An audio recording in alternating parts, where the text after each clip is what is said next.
Alright, response video to some super special spunk monkey guy who apparently did a response video to one of the economic videos, like C, so it's way behind in the alphabet. Yeah, I didn't notice it. Some butthole posted a comment saying he pwned me, so I guess we have to go take care of business, but I'll put it on the shitty Do Not God channel, because the guy doesn't make any rational points, so I'm not going to waste Y or Z video on an idiot. So, on to the spunk. I'm starting the video 30 seconds in because the idiot has a 30-second intro. End of the intro.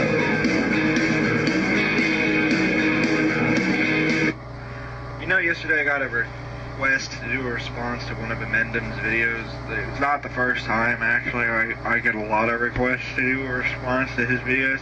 And to tell you the truth, I've never watched a whole lot of him. He's always struck me as one of those fucktards who make... Yeah, well, I haven't watched any of your videos. Okay, so yeah, you never struck me either. You know, you really should, you know, if you're gonna make a video, light the cigarette ahead of time. Come on, fella, you can handle it. 17,000 videos a day and uploads into YouTube because he's a really, really angry guy living on government cheese. But whatever. Yeah, angry. You sound pretty angry too. You know, throughout your whole video, you sound like a petty little putz. So whatever. Let's just throw personal shots. You also kind of look like the average Joe. Joe, that's probably your name, Joey. The average Joey from like movies from like the 1980s. There was always some kid named Joey who no one even knew his name, and he was just some jackass, some moron, really dumb guy. That's exactly what you seem like. Yesterday I watched a video. I watched an Inmendham video, where he's schooling us all about economics. Man, oh man, oh man, oh man, oh man. I would have never expected that a Holocaust denier would take that stance. However... Yeah, well, you know, you say Holocaust denier 4 times in this video. I've already got a docket number in court, asshole. It's going to cost me $1.53, okay, to add you to the fucking lawsuit, alright? Is that what you want? So, you got it. No problem. I'll put up the $1.50 and, you know, consider yourself on the list, butthole. Let's go over some of the baser points that this fucking retard that looks like a strung-out scarecrow, a fucking wannabe Ted Nugent. And I want to open this video by saying, Inmendham, you rock. Yeah, well, what do you look like? What do you sound like? Jesus Christ. Great argument. Wow, you really got me on that one. I look funny. Yeah, alright, you win. Fuck, fail.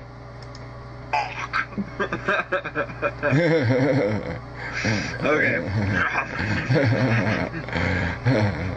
First, he opens up his little rant by saying Johnny, calling the guy he's responding to Johnny Capitalist, and all his standard right wing. Yeah, right. I did it in about 3 seconds, and it just took you 11 seconds to do it. So, you know, you're a little slow, aren't you? A little dim. I mean, where are we now? We're already 1 minute and 47 seconds, and you haven't said a motherfucking relevant thing yet. Capitalist rhetoric, floating all boats and shit like that. First of all, I didn't hear anybody talking about floating all boats. Well, yeah, okay, since you're lighting the cigarette, yeah, but I just used those as examples that it was cliche defenses of, you know, support the rich, give the rich tax cuts, support the capitalist system, let's all subsidize the poor inheritees so they can own the entire country. That rhetoric, the Reaganomics, you heard of that? Which was voodoo economics. But capitalism as an economic system has brought more people out of poverty than any other in history. How do you figure that? I mean, really, how do you figure it brings more people out of poverty when it puts people in poverty? I mean, it exploits people in poverty. I mean, we didn't bring South America out of poverty when we allowed our corporations to fuck with South America, did we? I don't think so. Are we bringing the Chinese peasants out of poverty by exploiting them now? You know, so yeah, of course we did well for ourselves. You know, like the British Empire did well for itself.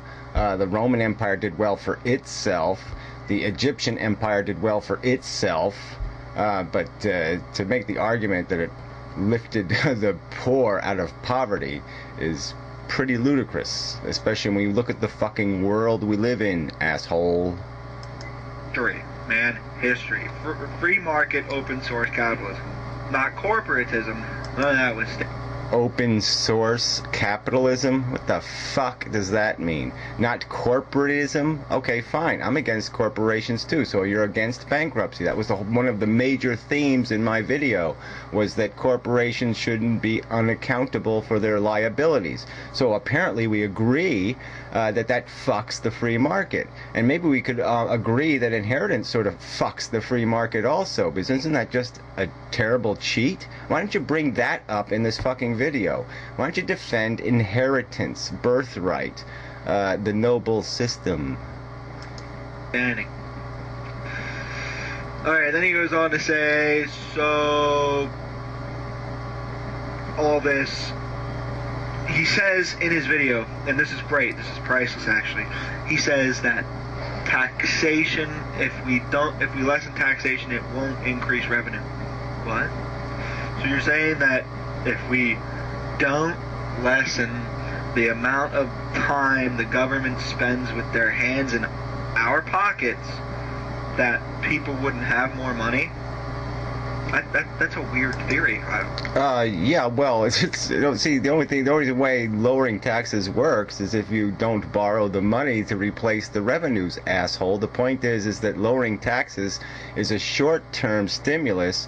It is a long-term net deficit for the government. So unless you're willing to do what you have to do, which is cut the military or cut other spending, borrowing the money is not a solution, asshole. So we have $11 trillion in debt, and who's going to pay it? Butthole. I'm wondering where you're going with this. And then he said that the guy he's responding to, who defended, you know, capitalism in general, he said that you're not defending economics, you're defending economic propaganda. Hard economics always leans to capitalism. Supply, demand. Supply and demand is not capitalism, idiot. Okay? I mean, it really isn't. That's not the definition of capitalism. Capitalism is control of capital by private interests who get to inherit the goddamn control. That's traditionally capitalism. Alright? Now, if you want to get rid of inheritance and get rid of bankruptcy and have a free market, as you suggest, I'm not against that. I'm not opposing that. I'm opposing what we define as capitalism, the structure that we have in place now, where 1% of the people own, through legacy, as much wealth as the lower 90% you say have been risen out of poverty. So, if he's repeating right-wing propaganda, you're repeating left-wing propaganda, right? It's not about, yeah, well, will you tell me which propaganda I've repeated, okay? I mean, the statements I made are pretty clear. I'm not just making some ambiguous bullshit statement like, well, nothing's been more successful than capitalism. Yeah, exploitation is always successful, asshole. Okay, monarchy was very successful. It was very good at pulling and extracting productivity out of people. Slavery was very, very good at extracting productivity out of people. And the fact that capitalism is successful through this a method that is almost indistinguishably the same fucking thing is no big surprise. Yeah, I don't consider myself a right-winger. Well, you're smug and arrogant and ignorant like one. Because I don't like the stigma attached to the fucking category. I believe in economic freedom and social freedom at the same time. Ironically enough, you're allowed to do that. Yeah. So if hard economics is propaganda, then what the fuck is socialism?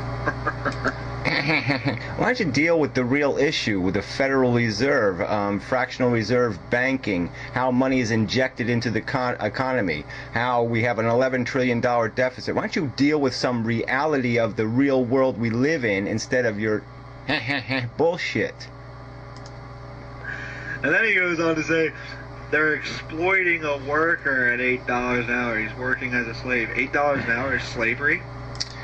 Well, look, theoretically, $8 an hour isn't going to buy a roof over your head and feed your family, okay? So at least slave owners had to take care of their slaves. They were an investment. They had to keep them alive. They couldn't just dispose of them. They had to buy a new one. They had to ship it all the way across the fucking ocean. Unlike capitalism, where they just say, oh, if we blow up a few workers, or we kill a few, or, you know, we beat the hell out of their bodies, it doesn't matter because we have an endless supply to pull out of Mexico, and we can always, you know, build another plant over in China, asshole.